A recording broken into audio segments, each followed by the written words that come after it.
به نام خدا، سلام و عرض ادب دارم خدمت شما دوستان عزیز. امیدوارم که حالتون عالی و خوب باشه. ما توی این آموزش جذاب میخوایم به شما یاد بدیم که چطوری کاغذ رو با از این چای کیسه ها که توی همه خونه ها هست رنگش بکنیم دیگه. اگر از این چای کیسه یا نداری، با چای هم میشه رنگش کرد، به شرط اینکه غلیظ و سیاه باشه. پس بریم که با هم دیگه با همین چای کیسه ای کاغذ رو به صورت قهوه‌ای رنگ کنیم. بریم بیایم.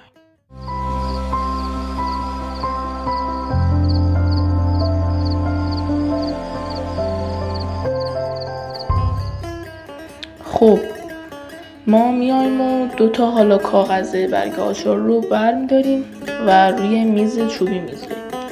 بعد میایم و چای کیسه این رو با آب جوش مخلوط میکنیم که رنگ خودش رو پس بده.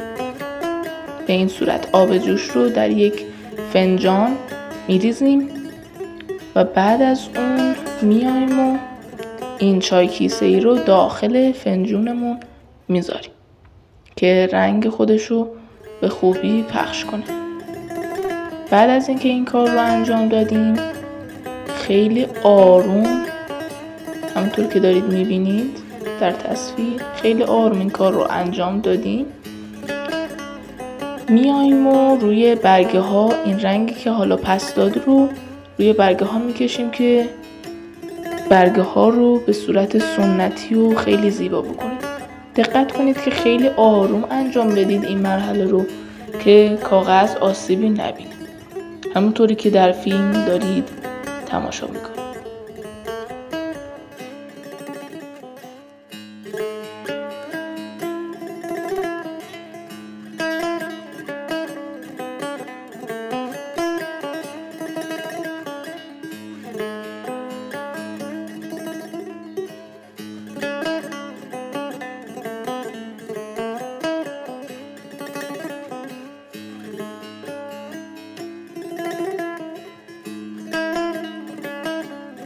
چندین بار میکشیم که به خوبی خورده کاغذمون بره و کاغذمون رو خیلی قشنگ بکنه، به این صورتی که دارید میبینید.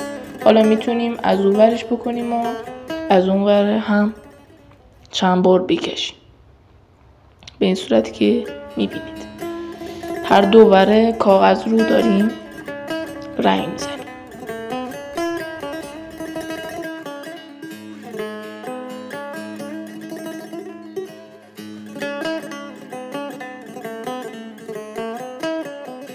خب حالا نوبتی هم که باشه، نوبت کاغذ دوم هستش. بعد از اینکه چای کیسه ای رو داخل آب جوشمون ریختیم که به شکل چای شده بود، رنگ اون رو میایم و روی کاغذ دومیمون میکشیم که یه رنگ خیلی خوبی بهمون بده. شما میتونید از بالا به پایین این رو بکشید، یا چپ به راست یا راست به چپ. چندین بار باید بکشید تا خورده کاغذتون بره، همونطور که میبینید.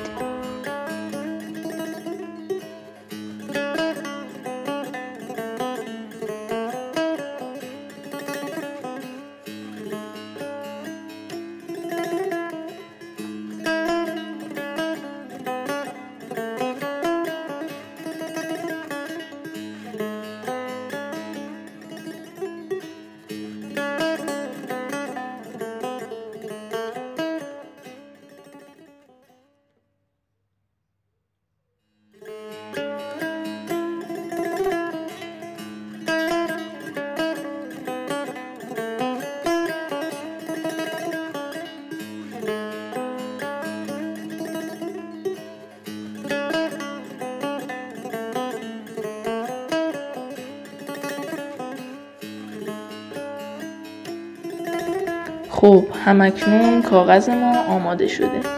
ما تونستیم با یه چای کیسه ای خیلی راحت کاغذمون رو رنگ بکنیم، همونطوری که دارید میبینید و خیلی زیبا بشه. امیدوارم که این آموزش براتون مفید بوده باشه.